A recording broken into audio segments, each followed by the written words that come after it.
We have to kick AI out of K through 12, or else it and the kids are going to be useless. Hi, I'm Sean. I make commonplace book videos, and today I'm going to show you a chart. This is my proposed education system. You'll probably notice the unusual bits straight away, but right now we're focused on high school and college. We'll get to the rest later. So each grade grouping introduces a new form of tech, and at its core is the commonplace book. But let's get back to high school. The end of high school now includes the post-grad year. This is the best place to construct a new education system. And for the rest of this video, I'm going to show you why. Okay, so to explain why the post-grad year is the best place to start a new education system, we have to think a little bit about the current system. So we've got K through 12, and what exactly? Well, before that, we actually have a little bit of extra stuff. So kindergarten is for everyone. Pre-K is for the middle class, and primer is for the upper class. Now, it might not necessarily be called primer. It might be 2 years of pre-K. It might be that these are both called preschool. It might be that it's called any number of things. But the point is we are extending school a little bit earlier, and we are also extending it a little bit later. Now, we're extending it much later, but we'll get to that later. So, the post-grad year, why is that the best place to start? Well, because we're never going to be able to add all this stuff down here, because the preschoolers can't vote. And so what we have to do is we have to start with the post-grad year. Another reason we have to start with a 5th year of high school in the form of the post-grad year is that parents usually aren't cool with their literal toddlers traveling halfway across the state for school. But if you're in high school, or even after high school, then it's probably fine. And so the post-grad year is a good spot. So these are mostly going to be 18 and 19-year-olds. Depends on when school starts. Depends on how old they are when school starts. Depends on a whole bunch of other stuff. But this is the best place to start because we sometimes have a gap year. And I have some weird stuff going on here. But the point of the gap year, in terms of whichever student happens to take it, is that it might be there for their academics. Maybe they did very poorly in school. It could be for sports. Maybe they're still trying to become a college player, but they don't want to lose eligibility, and so they're staying in high school. They're like, no, that's not me over there. It could be that someone just wants to travel the world, and so they're taking a gap year in a different place. It could be that they had some sort of drug problem. It depends on the student, but it's not very common in the US. And so when people are talking about a gap year, they will sometimes include an academic gap year as like kind of the same thing. So here we have 3 years of college. Now you might immediately be wondering, wait a second, hold on. I thought we were focused on kicking AI out of K through 12. Why are we talking about something back here? And the reason for this is because we are pushing the AI out of K through 12, but we're still going to have to implement it somewhere. And so I've broken college into college and university. Sometimes people will call it university, depending on which country they're from. Might even be something like uni, shortened a little bit. And so what I've done here is I've created a system in which if someone scores in the top third, they have a gap year, and then they have 3 years of college. And so regardless, you will always have that gap year. The middle third has 2 gap years and then 2 years of college. So that's, the middle path. Like you will finish high school, you'll have 2 gap years, and then you'll have 2 years of college. And so because we're already getting this additional academic year, you might be able to get what is essentially 1 year of college done, and then you have another year of college, and then you have another year of college. If you're in the middle. And so the average student might actually get 3 years of college. And then if you're in the bottom third, you have a gap, and then a gap, and then a gap, and then 1 year of college. And so this means not only does every student know that after high school, they're going to have a gap year, but then they also know that they're going to have a 1 year program, or a 2 year program, or a 3 year program. And so That is very helpful for a wide variety of ways. But what's interesting is because this is an AI level where the people are trying stuff out, it might be that during the gap, they are expected to play around with AI, and they're not really allowed to have it beforehand. So that means even if you want to be grinding 24/7, or your parents are requiring it, or society or whatever, you will still have that gap. And so in that gap, you can play around with AI. It's probably going to be used for people to try what they did before, but done in a way that's much faster, and they will actually have some knowledge on how to do it. Now, if you hate AI, you might be like, dude, why is this here? And the reason for that is quite simple. The AI companies kind of have a lot of money right now, or at least a lot of political power. And so the idea of erasing them just doesn't make any sense. Like, that's one of those things where it's like prison abolition. Like, you might believe in it 100%, but the idea that 100% of the institution of a of a specific type is going to get erased, it doesn't make sense. Now, we can debate ethics and everything all day, but it's just, once something like this exists that can serve the powerful in a certain way, it's not going away. Like, you might be able to beat it back for a few decades, but then it'll just come back again. And so we have to figure out how to deal with it in a way where it doesn't corrupt everything, and the people who buy into it can actually use it. Because, like, right now we're in a situation where it doesn't work, and it's shredding our education system. So, like, it's not good for anybody unless you happen to be rich, and you just want to make sure that your kids don't have to compete with anyone, and so you're just going to wipe everybody else out. Like, but, like, even that doesn't make any sense unless the way that you have your wealth is through, like, land ownership or natural resources. Because if it's like anything related to skills, you're still going to make life harder for yourself by eliminating any sort of education. So we have high school, and then we have gap years and college. Okay, so now we should probably just go through this full chart, because there are a lot of things that aren't going to make sense from this point forward unless we explain it from the beginning. So, in the beginning, we have this first block, this first grade grouping of 4 years. And then we have the second one. Now, you might be kind of annoyed. You might be like, why is this listed as preschool? Why is this entire thing as preschool? Because clearly these two are preschool. Kindergarten and first would never be considered preschool. And the reason for this is quite simple. This is elementary school. That doesn't make sense. That's way too long. Like, you don't do that. Why are you doing that? Cut it in half. I realized I just spit on the page a little bit. Sorry about that. I'm very passionate about making sure that school makes sense. And so when it's so absurd like this, where they're like, oh yeah, we got middle school, it's 3 years, and then you have elementary school and it's 7 years. No, like, what are you doing? That doesn't make any sense. So we've got this first group, and then the second group, and then the third group, and then the fourth group, and the fifth group, and the sixth group, and the seventh group, and the eighth group. And so these are normally groupings of 4 years of life. Now, there's nothing special about the number 4, but there's also nothing special about 7 years, right? And so all I'm doing here is I'm making it 4 years for everything, because the 4 years actually works, or at least it appears to look like it could work in the future. And it's already something we have for high school. Although, I shifted high school forward or backwards, depending on how you want to look at it. Okay, so now that we've dealt with the numbers on the background, or the numbers at the bottom, which talk about these individual grade groupings, now we need to look at the ages. We're just going one step up. So we've got -1 to 0. So this is the most ridiculous of all of them. This is saying that before the people are born, we're going to have school. This whole chunk of the first 4 years is not something that has these extra details. And the reason for that is because this is more of a paid, like, hypothetical situation. And the final one is like that too.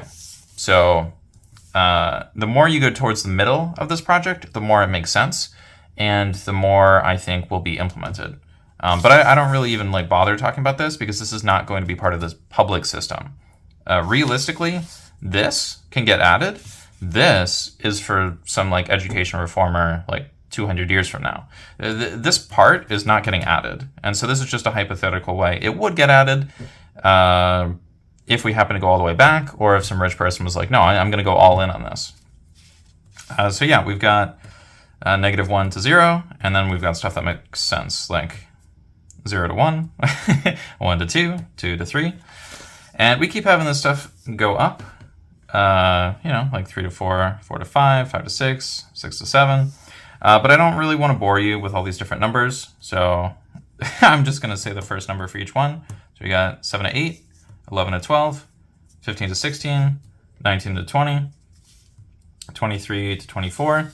But then over here, at the end of university and at the beginning of lifelong education, it gets weird again.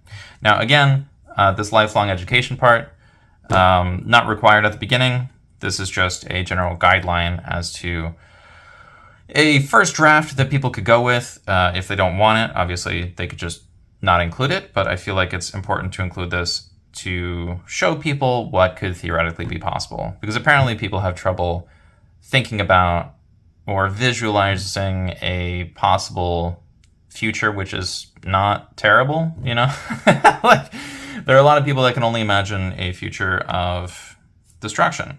And so all this is saying is, look, you got 23 to 24, 24 to 25, 25 to 26, 26 to 27, and then, 27 to 39, because we're finishing up that set of the first 2 decades of, or at least the last few decades of when the person was in school. This one's the most confusing one of all.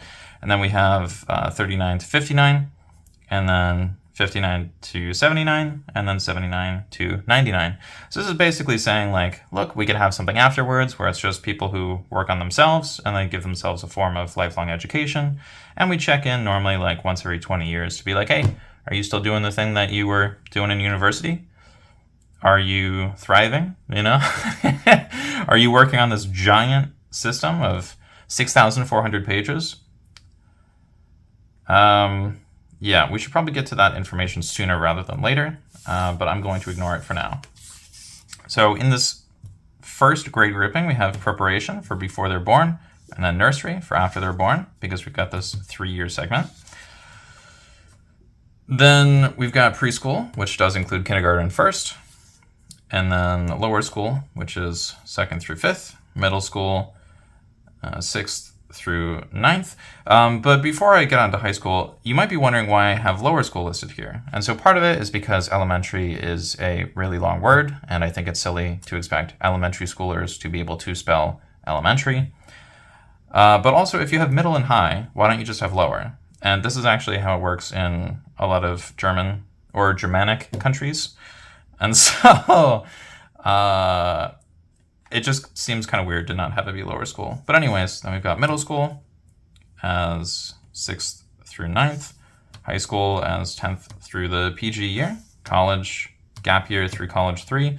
I understand this is listed in a somewhat confusing way. Like if someone only has 1 year of college, they start with college 3. But because this is an experimentation phase, what will happen is, for college 3, for example, a student might take 8 credits, or 6 credits, or whatever somebody would normally take. The credits are different in high school versus college. I don't really know how to square that circle right now, but the point is people are going to be learning variety. So they're going to be taking a wide variety of classes, and they're going to be getting, a little bit of everything as opposed to hyper-specialization. Then university is age 23 through 27. I did mark it as University 1, University 2, University 3, and University 4. You could, of course, change the names on these. I'm not particularly tied to any of the names other than the postgrad year, as that is the name of the channel. And I think this gap and then college 1, college 2, and college 3 does actually sort of make sense. But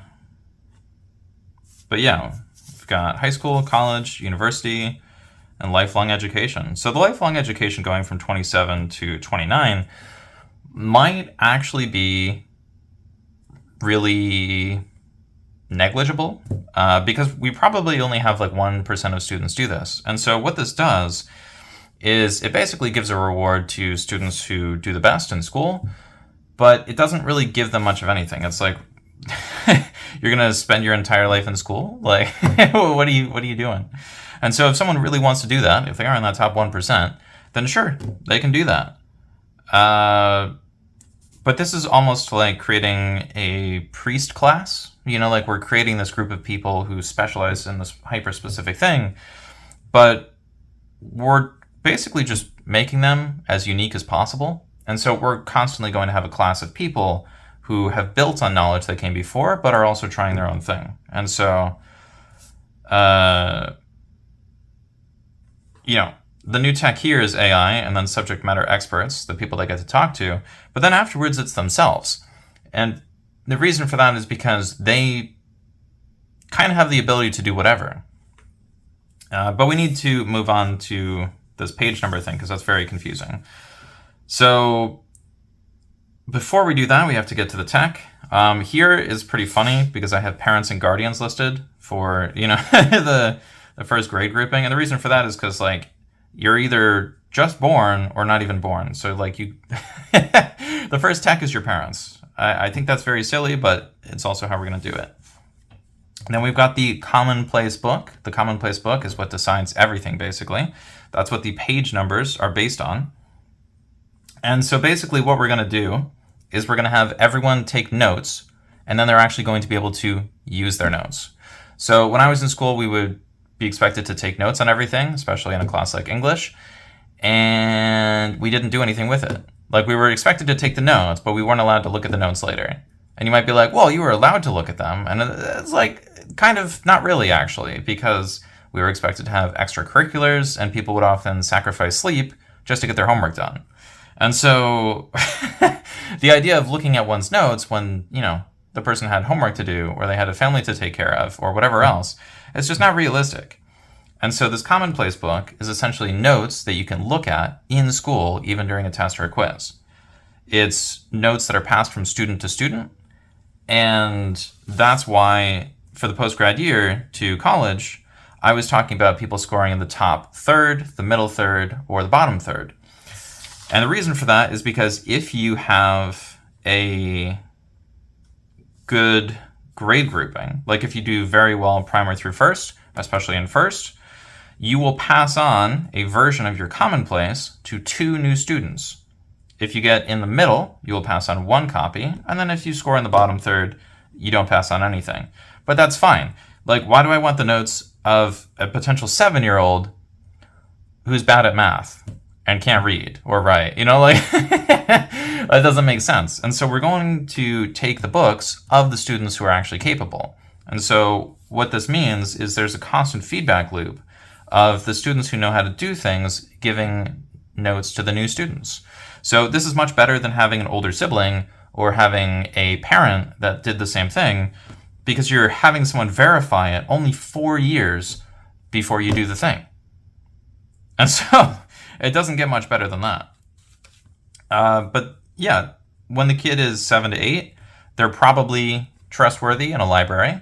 If they're younger than that, it could end up like daycare. It could be that you have a very good kid that behaves wherever they are, and they love books, and they don't want to talk to people. But realistically, that's not going to be every kid. And people can do that on their own, but we're not going to have that as like a main part of the education system all the way at the beginning.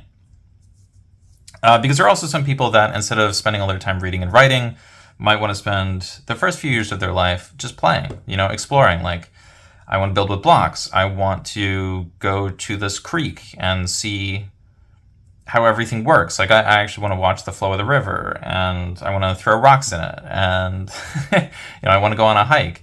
And so it might be that some of the kids spend a lot more time interacting with the natural world, and so they just don't do well, and they don't pass on their stuff. But that's fine. Like, that's totally okay, because the students who do throw themselves into their work, even though they're potentially only 3 years old, their stuff will just get sent back to the students who don't do that. Anyways, by breaking this down into blocks of 4, we are able to have a test in every 4th year, which determines more of the information than we would get from constant standardized testing. Like, I don't want a 3-year-old to have to take a standardized test. That just, like, why are you doing that? I don't really want the first grader to be spammed with tests either, but it's probably fine for the first grader to take some standardized tests if it means that the kindergartners, the people in pre-K and primer, don't have to deal with it. Same goes for lower school, because we're probably not going to have a lot of grades in lower school. We're going to have them later in middle school, but it's probably fine to have a big test or a class that is entirely tests in 5th grade. I don't really want to do that for 2nd, 3rd, or 4th. It doesn't seem super pleasant. For middle school, you can see how this would work really well. The 9th graders are giving the 6th graders whatever works in middle school. So that's going to be a great cycle. For high school, this is also fantastic. You've got people who are essentially just starting college in our current system, giving the 10th graders all of the information on how to do that successfully. For college, this is a little bit different because we have a 3-year program, a 2-year program, and a 1-year program. And so for the 1-year program, it's just going to keep cycling. It's going to be like a perpetual cycle, which is fantastic because those students, even though they don't have all this extra knowledge, are having their stuff improved constantly. Now, it's probably good to let the ideas sit for a little bit because at least that way the student will be able to read through all 800 pages, and figure out which parts are good, which parts are bad, and how they need to fix it up. In university, the people might focus a little bit too much on their specialist stuff, and so the next student might be like, I don't know what I'm looking at. But they're a lot older, 23 through 27, and so they should be able to figure it out. And then for lifelong education, the whole point here is that you're going to be a unique person, you're going to be doing unique stuff. But I feel like I got distracted over here. So yeah, we're looking at parents and guardians because we just got eyes, and that's kind of cool. And then the commonplace book, because it's good for every kid to have at least one book. Then they're going to the library to understand that there are more than one book in existence. There's more than one book. That's cool, guys. Then we've got the personal knowledge base. Now, a personal knowledge base might be just as confusing as a commonplace book. Actually, if you're confused about the commonplace book, I would recommend reading the personal knowledge base wiki first. So a personal knowledge base is something like Notion, Evernote, or any other sort of note-taking software like Obsidian. You just put your information in there, and then later you can check it. And so it's just digital note-taking. Then we have the internet.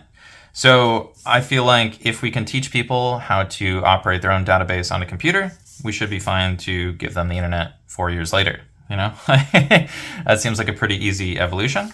Then we've got AI after that. So the students can figure out how they would use the internet better, or how they would make a better personal knowledge base, or how they might use a library better, or how they might use a commonplace book better, or maybe how they'll figure out how to talk to their parents and guardians if they still haven't figured that out. It could even be that they're looking forward and they're focused on how to interact with the subject matter experts, or which sort of subject matter expert to become in the future, or maybe just more about themselves. But now we can finally get onto the row above this. So I've got baby book listed here because we don't have any standardized set of books and no standardized set of pages. This is just for the parents and guardians to make sure that their kid doesn't die. That's important. We need the kid to survive. And preferably the parents would write down basic medical information so that the parents themselves could remember, oh, my kid's allergic to that, or whatever other information is valuable. Then we've got 100 pages because 100 pages is a lot for a 3-year-old to deal with, but a 7-year-old is probably like, okay, 100 pages. Like, I've seen this before. It's not as scary. And so this 100 pages is not what it starts as, but if we increase the number of pages by 1 page per year, in the first year we'll have 1 page, and then 2 pages, and then 3 pages, and then 4 pages. And so if you want to see more about how that might actually play out, you could check out my other playlist on the student commonplace where I actually write out an example. There's a little bit of drawing as well, although when I'm showing the video, I'm not showing the drawing. I'm simply presenting the information I have. But anyways, if we're adding 1 page per year, that means after 100 years, this entire grade grouping will be maxed out. And so that means the new students will spend all of their time editing the work that came before, as opposed to doing that and also adding new information. We can see that this is up to 200 pages. I know that's a lot for a 7-year-old, but an 11-year-old is, they can probably find 200 pages of interesting and valuable material on their school to be something they can work with. And then in middle school, 400 pages. Again, that's a lot, but that is like a few textbooks, so it should be fine. Then in high school, we've got 800 pages. Now you might be like, whoa, you said we're increasing the number of pages by 1 page per year, and you have 800 here. Yeah, so if the school system somehow survives for 800 years, the high schoolers will have 800 pages. Now, it might be we have a completely different school system, and so this 800 pages is more aspirational. Again, this is talking about like hypothetical things that might happen, but realistically, we're not going to be at the 800 pages. Like, it's going to take a long time to get there. And so most of these, if not all of these different grade groupings, will only have a number of pages in the low hundreds, because in order to have this be 800, we're going to have to go at this for a long time. Now, it might be in the future there's some political leader who says, look, you can increase the speed of adding to your books. That's fine. We'll allow it. And so, like, if that happens, that's whatever. This is just more of a guideline. Like, this is the maximum number of pages that any of the high school students should have, even if we're adding 1 page perpetually. And then we've got 1,600 pages, which is, that's actually a lot of paper. Like 800, that's the sort of thing where it's like, okay, I can think through that. But when you get to 1,600, it's like, whoa, buddy. I will need the 4 years to get through all of it. Because even if you're reading 400 pages per year, and you somehow start early because you know which system you're going to be in, that is still 400 pages per year. And so that's a lot, especially for the kids, or I guess adults, because they're going to be 22 to 23 in college 3, because they've got to figure out 1,600 pages in 1 year. They don't have to. They could just add to it, and they could be like, I'm not editing any of the stuff that people before me made. I'm just making my own thing.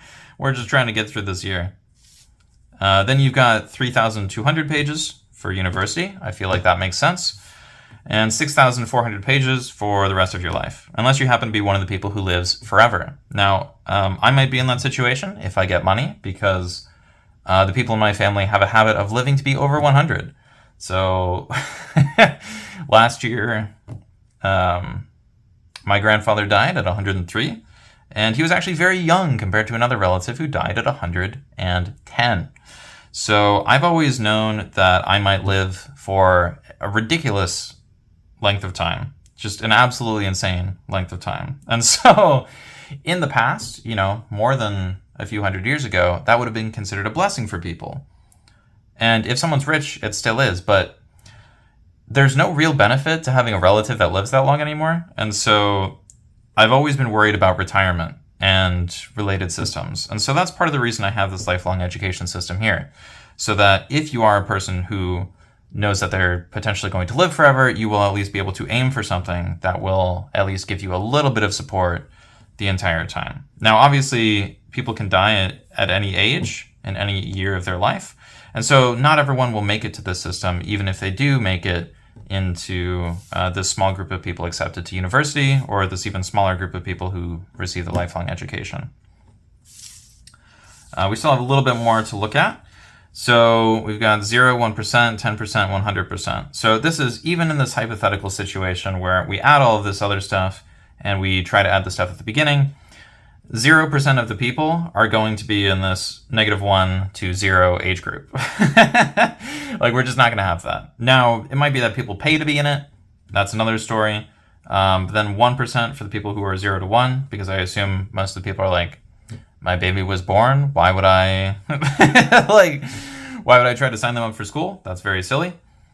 10% for the people who are 1 to 2, because at that point their parents are probably like, dude, you've been crying for an entire year. Get it together, man. Like, the parents are probably just like trying to sleep. They're like so done with it at this point. Then we've got 100% at age 2 to 3. So I assume what's going to happen is the more education we add, the more arguments there are going to be for adding something beforehand. Just because when someone has 3 years of something and then it gets increased to 4 years, they're like, what if I had a 5th year? Or if it gets dropped down from 4 years, like college is getting dropped down in some places from 4 years to 3 years. Some people are probably going to say, well, if we did 3 years, why not 2 years?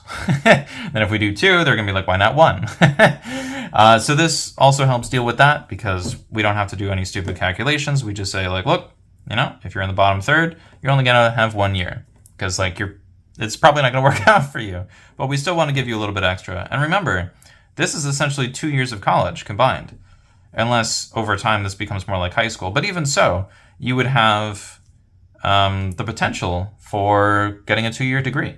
So that'd be kind of cool. Anyways, back to this. So we got 100% and then 100 and 100 and 100 and 100 and 100. And it's only after college that we get back down to 10%. So this row feels a little bit unnecessary, but I felt like I had to add it anyway just to show at the beginning and at the end. This is unlikely for most people, even if we do add everything. And then at the very top, we talk about the point of each one of these things. So if you were just born, the objective is to survive. If you just figured out how to hold things with your little hands, then I would say you just need to learn the basics, like how to read, how to write, how to tie your shoes, how to cut with scissors, north, south, east, and west, left and right, all that other stuff. Then we've got analog. And so this is learning how to do things with a lower level of tech. We might also have something like a watch or a wall clock, as opposed to a digital clock. Then we've got this transitionary phase. This is a pretty weak word to talk about this because everything else is very specific. But it's kind of hard to say something that's halfway between analog and digital. It's just a little bit half and half. But, middle school can be weird like that. Then we've got digital, where the students are trying to figure out how to do everything digitally as opposed to all or some of the stuff being analog. And we've got experimentation, which I've talked about at length, where the college students are going to try out life. And we've got specialize. So after you've tried things out, what do you actually want to be good at? And thrive. So once you've figured out how to get good at everything, you should also probably accept yourself as you are. And as Mr. Rogers used to say, feelings are mentionable and manageable. So if you end up in this situation, you're probably going to be saying stuff like that to yourself and other people all the time. But this is all we have time for today. Thank you for watching my introduction. I am going to be making many more videos on this, potentially even 99 videos, as I made a 100 video playlist on commonplace binders, and a school system is probably more deserving than an alternative version of commonplace books for a 100 video playlist. But anyways, thank you for watching. If you've enjoyed this and you really want to support me, you can always leave a comment or join my Patreon. So with that out of the way, thanks for watching, and I'll see you in the next one. All right, bye.